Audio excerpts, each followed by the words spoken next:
روزی که خاطرم به غزل خانه میزند، دل را خیال سیر به فرغانه میزند.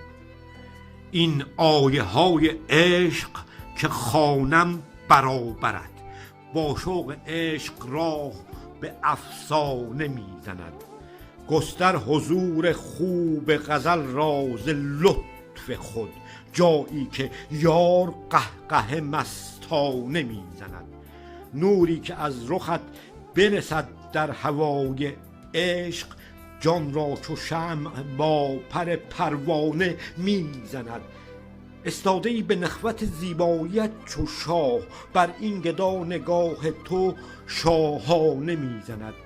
من بی خود از خودم شدم آنگاه کز نگاه، چشمت به چشم چشمک فتانه میزند.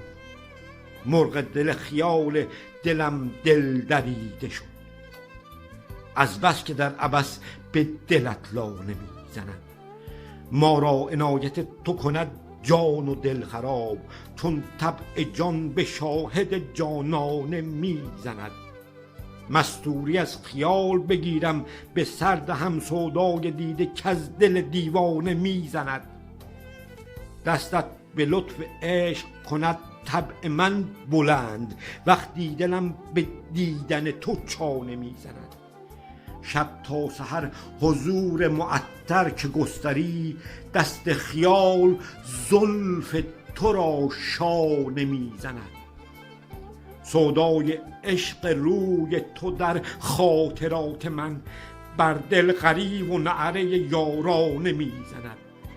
این نیست هست می کندم غیر تو کسی، نقشم ظهور من نزند یا نمیزند.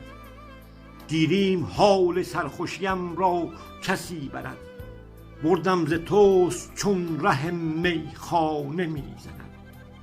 طالب چو دید یار تقلای من به شعر، با من عتاب و تاب به حنانه میزند.